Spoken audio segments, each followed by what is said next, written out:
She sat in the bus shelter until the glass fogged with her breath, watching the city blur into a slow, indifferent snowfall. The thin dress she'd worn to sign the papers did nothing against the December wind. The hem whipped at her knees like a reminder that nothing stayed put. In her lap, the envelope from the courthouse had grown soft at the corners. Marcus's name was printed on the last page. So was the reason he'd given.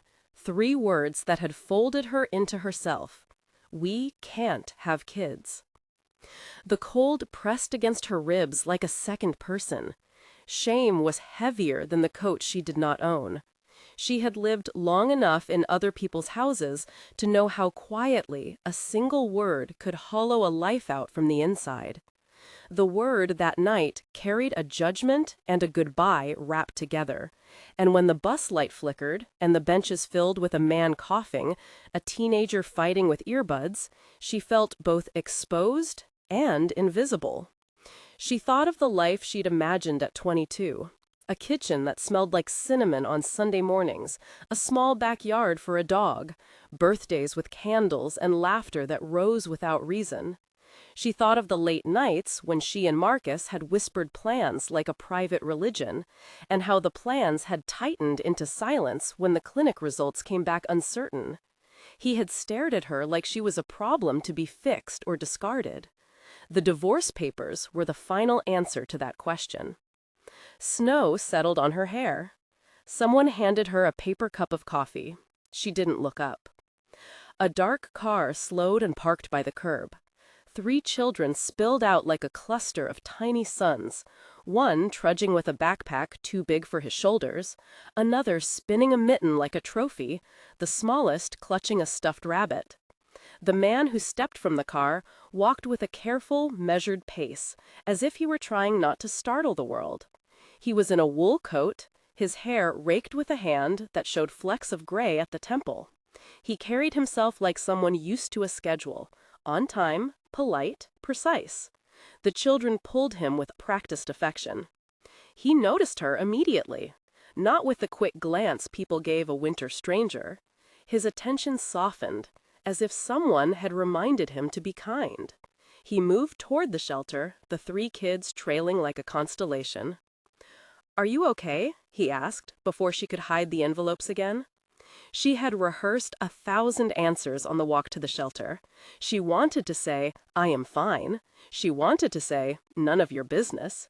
Instead, she mouthed, "Yes," because her throat was an ocean and the polite word was a boat. He offered a coat without waiting for consent. It was thick and familiar. When she slid her arms into it, it smelled faintly of cedar and soap, and the cuff bore a tiny worn thread where a sleeve had been patched. One of the children thrust a steaming cup into her hands, hot chocolate, with a crooked smile drawn in foam, and the smallest handed her a mitten from his own pair. They left a plastic carrot on the bench for the birds. The simplicity of it made her blink. The man introduced himself as Jonathan Reed. He was a CEO of a small firm. He said it like he wasn't bragging, like it was simply how he paid his bills.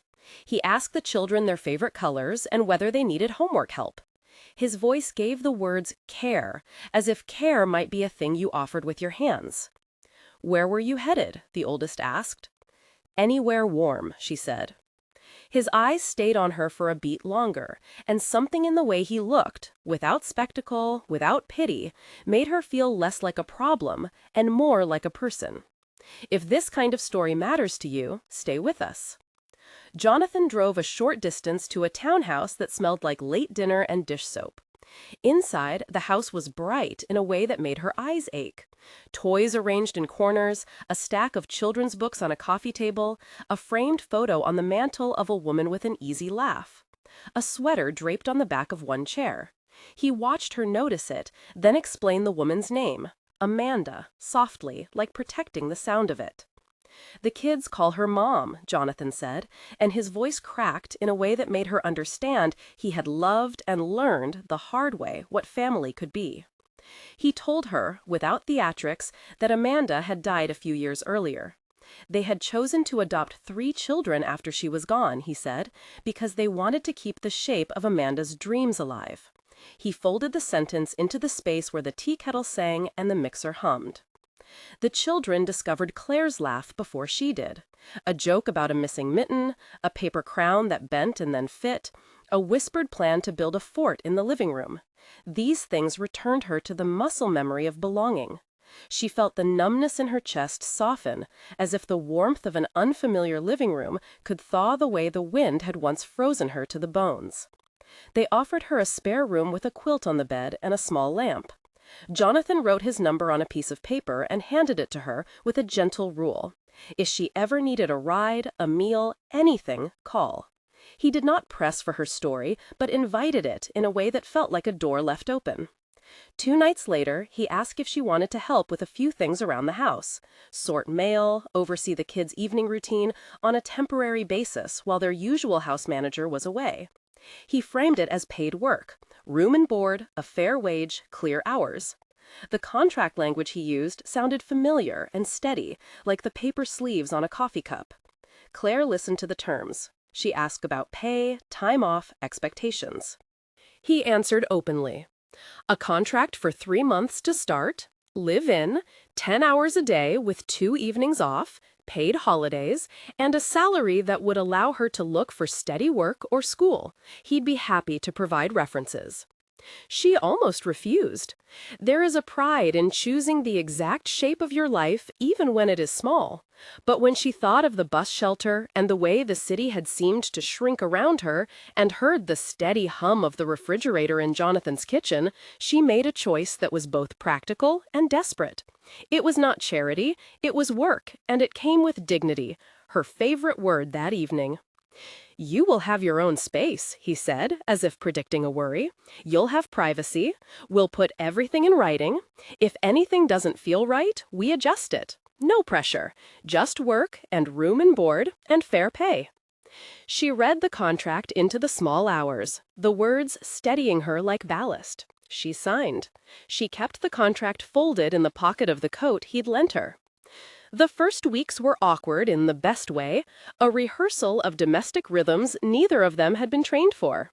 She learned the cadence of the children's laughter, the exact moment the toddler would need a nap after lunch, where to find the Band-Aids, the top shelf of a cabinet labeled First Aid Kids, and how Jonathan liked his coffee, black, 2 sugars. She learned to hang the laundry to keep the house from smelling like static. The tasks were practical, ordinary, and in their ordinariness they became a scaffold on which she rebuilt herself. Some nights, after the children fell asleep, she sat in the kitchen with a stack of textbooks she'd bought with the first paycheck. A community college brochure lay open on the counter. Early Childhood Development, the certificate read, with evening classes and flexible scheduling. She had always loved the small, patient work of caring for other people's hearts. Suddenly, it felt like a skill to turn into a career. Jonathan watched her choose classes in his home office, a room lined with books on markets and management, and a whiteboard full of neatly written plans. He left post-it notes with encouraging sentences. "You were brave today," one read. He never crossed the line. He asked how classes were going. He celebrated her successes and listened to her frustrations. He never hinted that her presence completed something he lacked. He offered instead steadiness. That steadiness was an act of faith in her ability to grow. The house held stories in unexpected places. A corner shelf gathered Amanda's things, a chipped mug with a phrase in a language Claire didn't know, a scarf with tiny embroidered birds. The kids would tell Claire about Amanda the way you tell favors about a beloved aunt who lives in photographs, how she had once painted a mural in a nursery, how she made pancakes shaped like stars. The children rehearsed and rehearsed the memory until it fit into their mouths without sharp edges. Claire listened, and part of her heart mended with each retelling, not because Amanda was gone, but because the family had chosen to keep her present. In the months that followed, Claire moved like someone learning to breathe again. She enrolled in evening classes, clutched pens as if they were compass needles pointing north. At daybreak, she coordinated carpools and checked homework. At dusk, she studied child development theories until her eyes grew heavy. The rhythm was exhausting and healing. She had work that paid, duties that mattered, and a door she could lock. The town itself opened up. She found a coffee shop where the owner remembered her order and folded conversation into receipts. She took a job at the local library 2 days a week, leading a story hour for toddlers. They loved the way she used her hands while she read, big gestures that made the pictures move. Watching the small faces light up, watching a child discover the shape of a new word, she realized she had been waiting for a place to belong that did not require her womb to function as proof of her value. On a late spring morning, Jonathan returned from a trip with a busier schedule and a posture that carried news. He ran his hand along the top of the car as if steadying himself before speech. "We've been asked to lead a project in New York," he said, "for 3 months. It's big, one of the firm's largest clients. I'll need to be there. It's an opportunity." He let the sentence sit between them like a pause in a conversation. They sat together quietly afterward. The children were at school, and the house hummed low with the silence of practical things waiting to be done. Claire listened for where selfishness ended and sense began. She thought of her classes, her library hours, the students who were beginning to look to her for stories. She thought of the work she'd started and how close she'd come to a certificate that would change how she viewed herself, not as someone broken, but as a professional in a field she loved.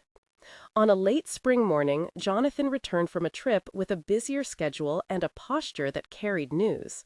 He ran his hand along the top of the car as if steadying himself before speech. "We've been asked to lead a project in New York," he said, "for 3 months. It's big, one of the firm's largest clients. I'll need to be there. It's an opportunity." He let the sentence sit between them like a pause in a conversation. They sat together quietly afterward.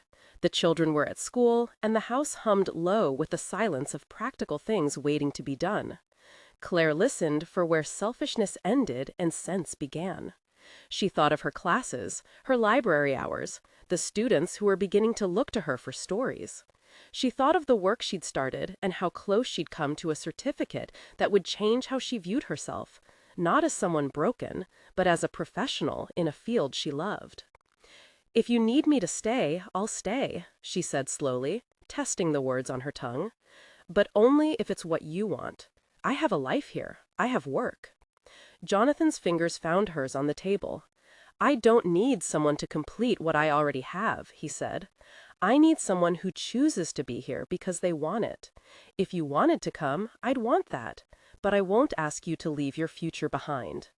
The careful honesty of his answer, his refusal to trade her agency for convenience, was an unexpected kindness. Claire looked at him, really looked, and the man in front of her was not a savior wearing a CEO's title like armor. He was a man who ran a firm, yes, but also a father who had chosen adoption, and who understood that family was not a ledger to be balanced, but a garden to be tended. They made a plan.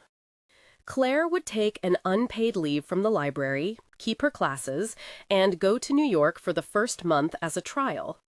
Jonathan signed a short addendum to her contract, an agreement that preserved her job title, salary adjustments for travel, and a clause specifying that her return was guaranteed if the arrangement didn't fit. It read plainly, in black ink, she would not be forced or persuaded to stay beyond what she wanted. The city across state lines was loud in the useful way cities could be, full of commutes and small emergencies, and the particular anonymity that allowed people to reinvent themselves in the fluorescent light of hotel lobbies. They rented an apartment that was honest about its size and generous about its view. Claire brought 2 suitcases and a stack of textbooks. She kept to her schedule. Mornings at site visits with Jonathan's team, afternoons with the kids while Jonathan worked late, evenings for homework. It was in one of those evenings, after they'd folded laundry together, after a child climbed into Claire's lap to trace the letters of a story, that Jonathan stopped walking around the kitchen and turned to her. He looked tired in the way people do after long days, but his voice was steady. "I didn't expect to feel this," he said. I thought I was protecting myself. I thought, after Amanda, my life would be small and careful. But I find I look forward to the dinner noise. I find myself wanting to learn how you read to the children, how you fold the towels, how you get them to tell you everything. I care for you, Claire. I want this, not because some hole needed filling, but because being with you feels like choosing to be home. Her first instinct was to doubt. I could be temporary, she said. I could be someone you're grateful to, but not more.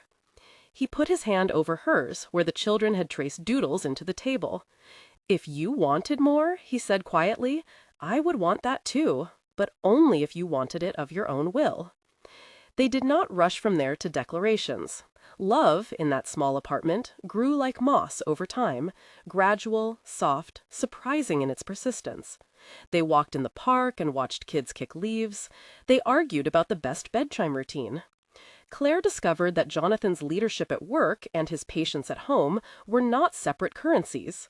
The attentiveness that made him a good CEO, listening to others, setting expectations, apologizing when wrong, made him a partner who repeated consent and who asked permission without theatrics.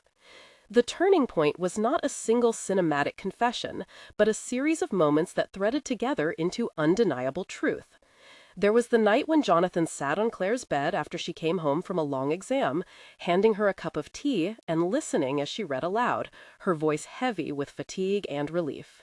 There was the Saturday when he rescued her from an attack of panic before a major presentation at school, gently insisting that she breathe and stay.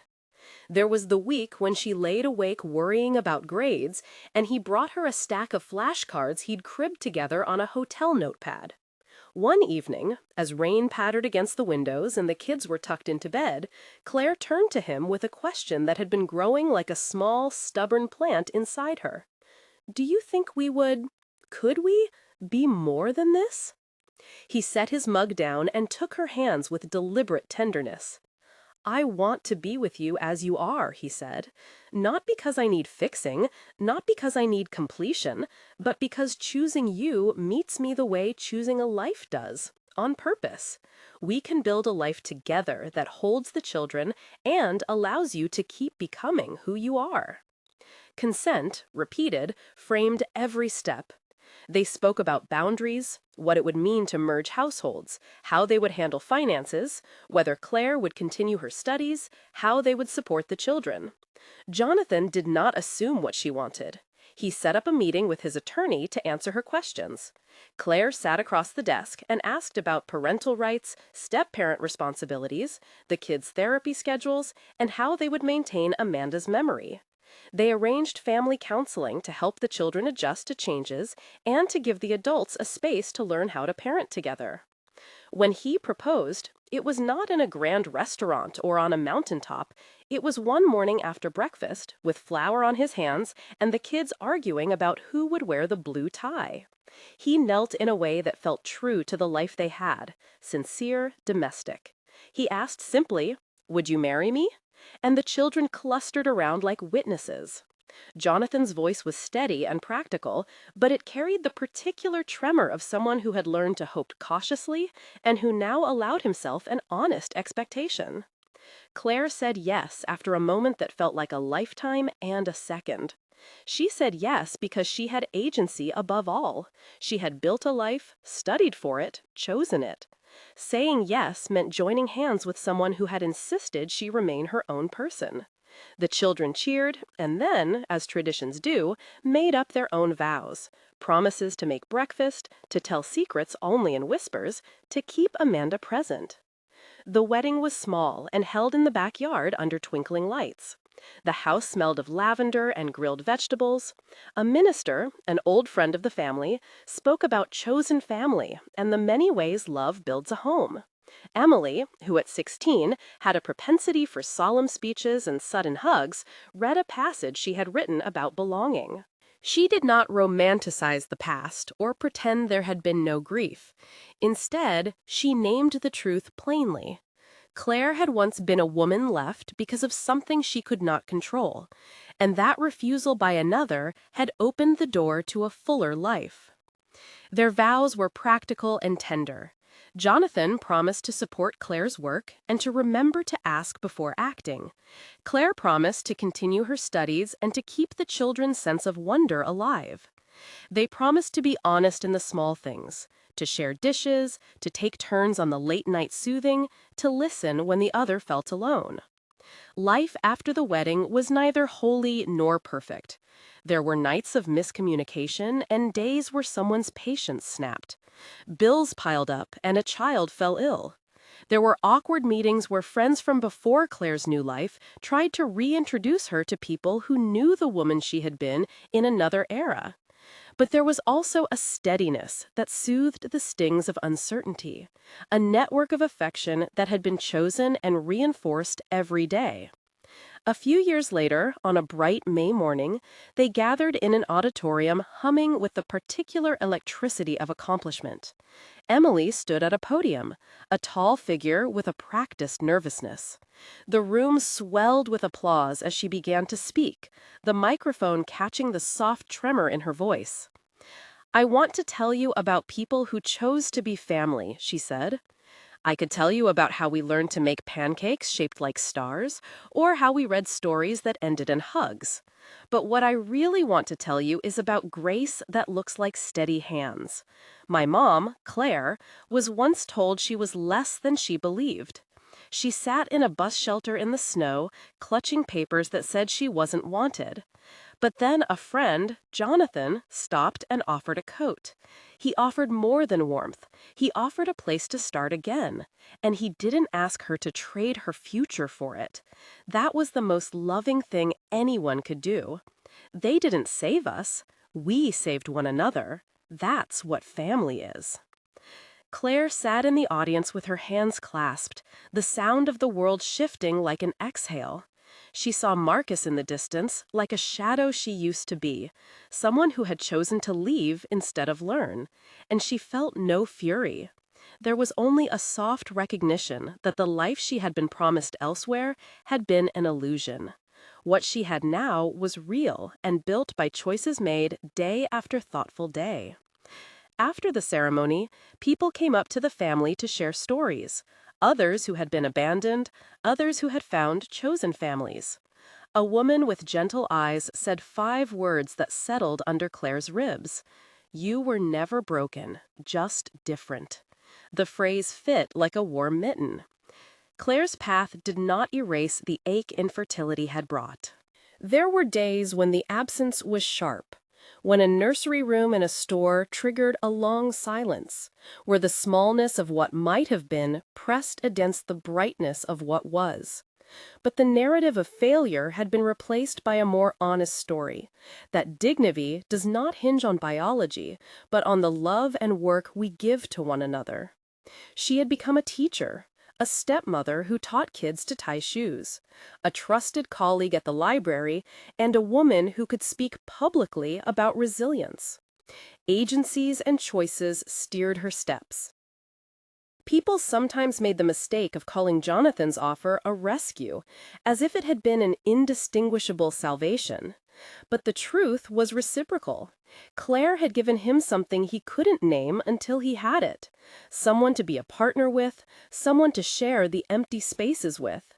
She had taught the children new rhythms and given Jonathan the courage to feel again. Their lives were knotted together by mutual rescue, not charity. Years later, the family would gather around a table heavy with food and stories. The children, no longer little but still possessed of their childhood humor, argued about which of Amanda's recipes was the best.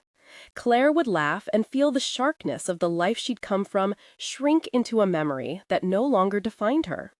When the house grew quiet and the city sighed outside, she would walk to the window that looked toward the place where the bus shelter used to be, and let the old image sit beside the new one, the girl in the glass and the woman whose hands held cakes and syllables and late-night homework. The life-changing proposal was not a single theatrical moment, but a pragmatic offer of work that became the hinge of everything. Jonathan's title mattered only insofar as it explained why he could make a reasonable, fair arrangement. A CEO who valued transparency and consent, willing to put promises on paper. It was his willingness to formalize the offer, to ensure pay and privacy and a path for Claire's own growth, that made the decision possible.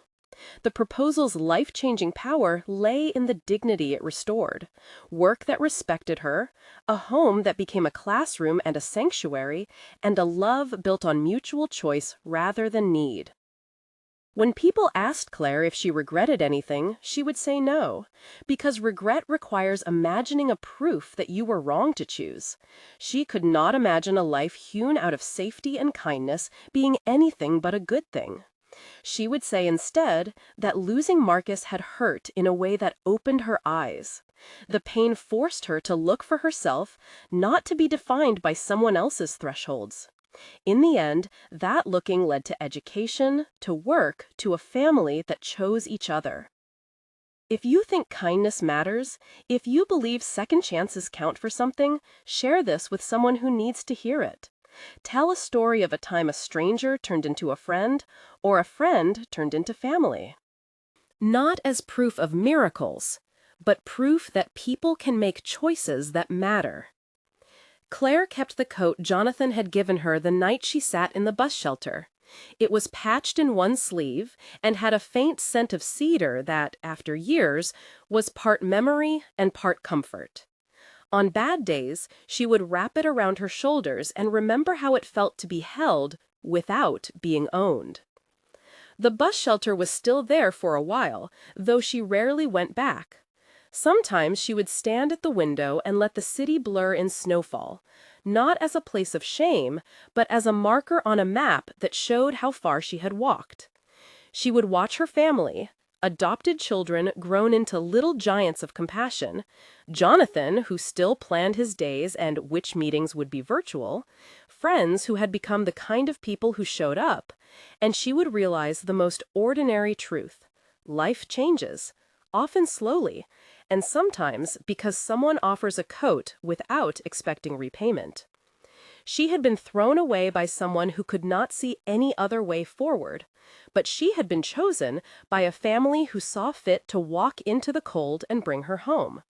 And in the quiet evenings, when the house hummed and the dishes cooled in the sink, she would sometimes think of the bus shelter girl and smile, knowing the life she now lived had been made from choices layered like bricks, each one an offering, each one accepted freely. If this story gave you hope, share it. If you were touched by a small kindness that changed everything, tell us in the comments, so someone else might know they are not alone. And if you want more stories about people who rebuild, subscribe and come back. There are many more lives like this one waiting to be told.